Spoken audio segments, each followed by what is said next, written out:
Oh wow. Oh wow. This game is so zen. Except this.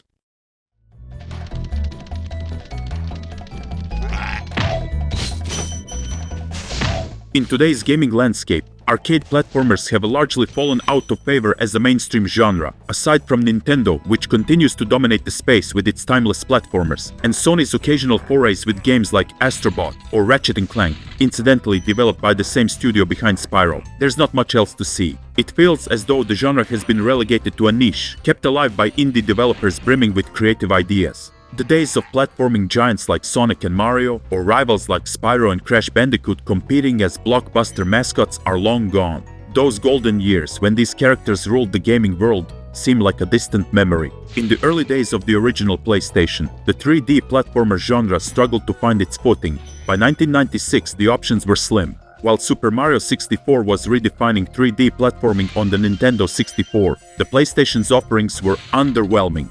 Take Bubsy 3D for example. A game so poorly executed, it's astonishing it was even released in such a state.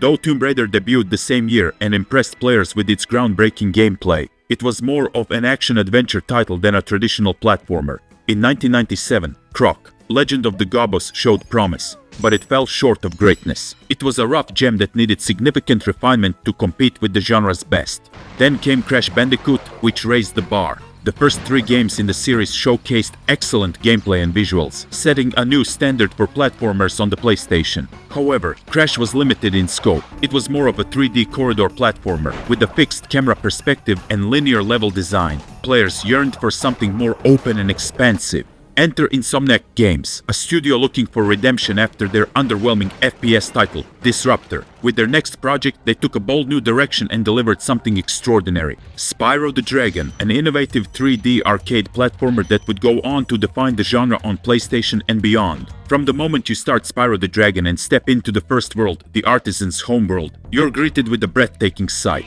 Seeing it for the first time is an awe-inspiring experience. It's hard to believe games could look this good on the original PlayStation. The environment feels like an open invitation for a leisurely stroll through lush grass, interrupted only by the occasional sheep chase or frog encounter. The vibrant, charming aesthetic immediately draws you into the game's whimsical world. One of the most impressive technical achievements in Spyro the Dragon is the near absence of pop-in, a common limitation in 3D games of its era. The game's engine utilized the clever system of rendering objects with varying levels of detail based on their distance from Spyro. Nearby objects are highly detailed, while distant ones are rendered in lower detail, creating a seamless blend that enhances the game's storybook aesthetic. This dual rendering approach gives the impression of a living fairy tale, and it works beautifully with the game's fantastical theme. Levels like Dark Hollow, Ice Cavern, Wizard Peak, Lofty Castle, and Haunted Towers feel like pages out of a dreamlike fantasy book, while hub worlds like Magic Crafters and Dreamweavers elevate the experience even further. Despite the stunning visuals, the game's performance remains remarkably smooth, with a consistently steady frame rate. This seamless gameplay experience is a testament to the technical expertise of Insomniac Games, who masterfully pushed the capabilities of the PlayStation hardware. The team's innovative techniques ensured that the game's enchanting graphics didn't come at the expense of performance, making Spyro the Dragon a standout example of what could be achieved with creativity and technical know-how. It's clear the developers had some impressive tricks up their sleeves to bring this magical world to life. The story of Spyro the Dragon is simple and straightforward, perfectly suited for its younger target audience. After all, when crafting a game for kids, a clear and uncomplicated plot device often does the trick, and it certainly worked for me back in the day. My own fascination with the game wasn't driven by its story, but by the fact that the PS1 finally had an open-world platformer to rival Nintendo's offerings. The tale begins with the dragons living peacefully across 5 distinct realms, a harmonious existence disrupted by the outcast Gnasty Gnorc. Banished to what would become his junkyard domain, Gnasty harbored resentment, which boiled over during a live television interview. When some of the dragons openly mocked and insulted him, he retaliated with a powerful spell, turning all the dragons into crystal statues. To add to his villainy, he stole the dragon's treasure and used his magic to transform many of the gems into loyal minions to guard his new domains. But Gnasty overlooked one crucial detail. Spyro was too small to be affected by his magic.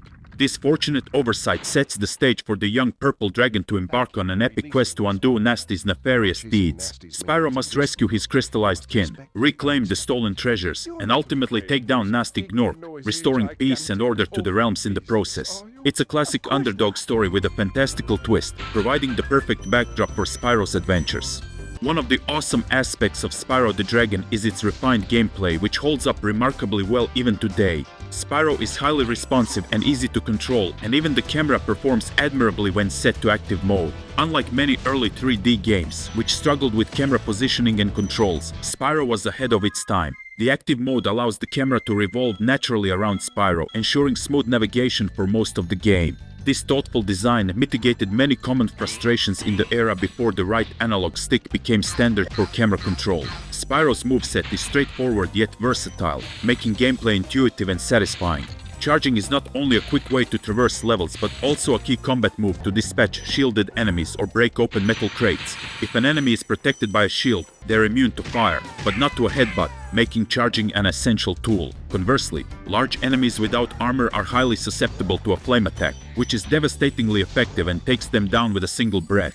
This simplicity makes the game accessible for younger players while maintaining a sense of empowerment and fun. Spyro's gliding mechanic is another standout feature that adds depth to exploration. While Spyro can't truly fly, he's an excellent glider, allowing him to cross wide gaps or reach distant areas. This mechanic encouraged Insomniac Games to design levels with verticality, incorporating towers, cliffs, and high plains. Reaching summits often rewards players with stunning views of the level and a clear sense of its layout, a design choice that enhances both exploration and immersion. Some levels spice things up with unique mechanics, such as supercharging. Running over flashing arrows on the ground activates a powerful charge that lets Spyro break steel doors, smash reinforced crates, or make incredible jumps to otherwise unreachable areas. This mechanic is particularly memorable in levels like Treetops, which challenge players with complex supercharge routes. The level design pushes players to think creatively, even if some jumps, like the infamous one in Treetops, are notoriously tricky to figure out. Other levels introduce fun power-ups, like the magical kiss from fairies in high caves.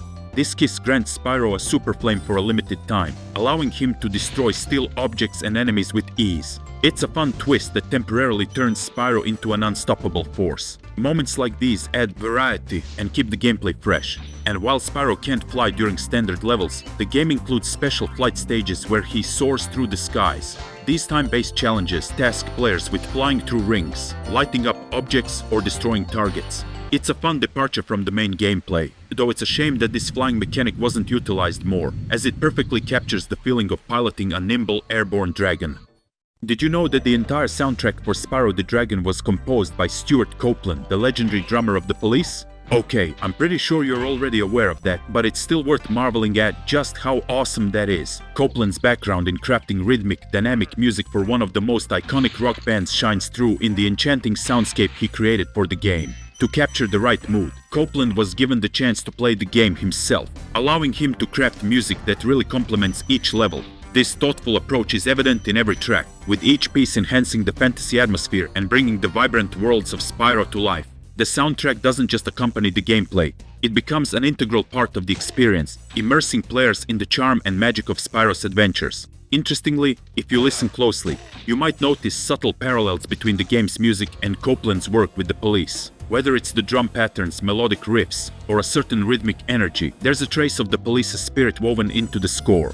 In a way, Spyro the Dragon carries a piece of The Police's soul, adding an extra layer of depth and uniqueness to an already iconic soundtrack. When you strip away the stunning visuals and the delightful soundtrack, what remains at the heart of the game? You have a core gameplay loop that's both familiar and satisfying. Most levels follow a simple yet engaging formula. Defeat enemies, collect shimmering gems, chase down egg-stealing thieves to reclaim stolen eggs, and free dragons from their crystalline prisons. These objectives provide a fun mix of action, exploration, and light puzzle solving that appeals to a broad audience. The dragons you rescue add a touch of personality to the experience. Some offer useful hints on tackling tougher enemies, while others humorously ramble about their life stories or simply utter the now iconic line, "Thank you for releasing me." Thank you for releasing me. Thank you for releasing me. Thank you for releasing me. Thank you for releasing me. Thank you for releasing me. Thank you for releasing me. Once freed, their platforms become save points, with helpful fairies ensuring your progress is secure. This system strikes a nice balance between convenience and immersion, keeping the flow of the game smooth and enjoyable. The level design is straightforward, gradually increasing in complexity and difficulty, which makes it perfect for younger players or anyone looking for a relaxing gaming experience. For more casual gamers, this simplicity is a blessing. No need to overthink or push your gaming reflexes to the limit. Even the bosses are relatively easy to defeat, offering a far less daunting challenge than those in, for example, Crash Bandicoot. While this simplicity was addressed in the sequels, the first game's bosses, including Gnasty Gnorc, are laughably easy. Despite his menacing introduction, he spends much of his time fleeing from Spyro, only to meet an anticlimactic defeat at the flames of the little purple dragon. If the game ever does present a challenge, occasional enemy attacks for instance, you can always rely on Sparks, Spyro's loyal dragonfly companion. Sparks not only helps collect gems but also serves as a health meter. His color changes from gold to blue, then green, with each hit Spyro takes. If Sparks disappears entirely, one more hit spells trouble. To restore Sparks and Spyro's health, simply feed him butterflies scattered throughout the levels, bringing him back to his vibrant golden glow. This clever health system adds a layer of strategy and keeps players mindful of their environment while maintaining the game's laid-back charm. Once Crash Bandicoot N. Sane Trilogy Remaster was announced and released in the year 2017, it was only a matter of time when the Spyro gets the same treatment. And indeed, a year later we got the remaster of the first 3 Spyro games under the name Reignited Trilogy, which is an awesome introduction of the games for the new generation of gamers. And also it's a great way for us, the older generation of gamers, to relive the memories wrapped up in the new, gorgeous visuals. One of the awesome things of the trilogy is the refined gameplay mechanics, which strike a perfect balance between maintaining the feel of the originals and incorporating modern controls. The platforming is smooth, intuitive and rewarding, with tight controls that allow us to glide, charge and breathe fire with precision. The addition of a dynamic camera system and other quality of life improvements enhances accessibility for new players, while giving returning fans a smoother experience. Collecting gems, freeing dragons, and solving puzzles feel as enjoyable as ever, thanks to the attention to detail and thoughtful updates. Furthermore, Spyro Reignited Trilogy shines in its audio design, featuring a remastered soundtrack by composer Stuart Copeland. We can toggle between the original and remastered soundtracks, providing a customizable audio experience that caters to both purists and newcomers. The voice acting has been re-recorded with updated performances, adding depth and personality to characters while preserving their original charm. These enhancements, combined with the lovingly crafted visuals and polished gameplay, make the Spyro Reignited Trilogy a joyous celebration of the franchise and an essential experience for fans of 3D platformers.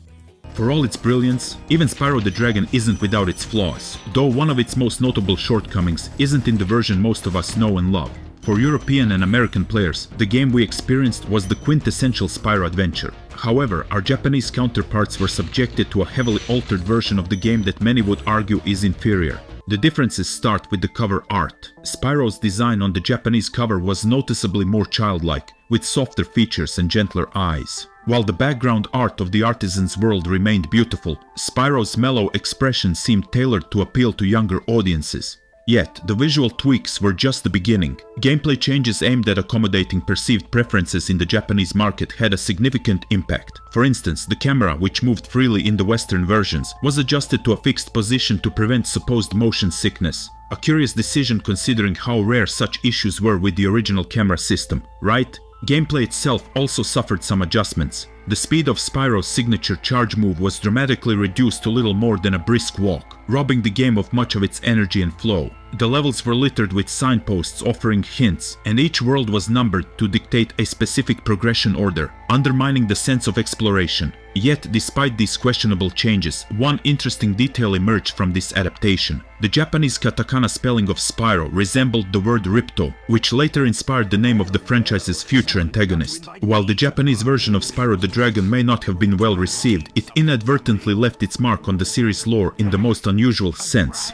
A token of mutual appreciation or friendly rivalry between Insomniac Games and Naughty Dog can be shown by this awesome feature. For example, if you get to the Crash Bandicoot 3 menu and input the code displayed on the screen, you will get into Spyro the Dragon demo. How cool is that? And if you press this button combination on the press start screen in Spyro the Dragon, you will immediately be thrown into Crash Bandicoot 3 level called Tell No Tales. This all actually comes as a no surprise since these two developers obviously respected each other very highly. Naughty Dog would share some of the tech with Insomniac, and Insomniac would tinker with it. Any improvement they made, they would share it back with Naughty Dog. And now, they are both part of the Sony family. Nice. All of the above and gradual shift of the PlayStation 1 demographic age to the younger gamers really helped Spyro the Dragon to reach multi-million sales. Thus, the new franchise was born and the curse of the great FPS no one heard of called Disruptor was dispelled. PlayStation 1 got another candidate for the mascot and an awesome 3D platformer that could rival Nintendo's giants.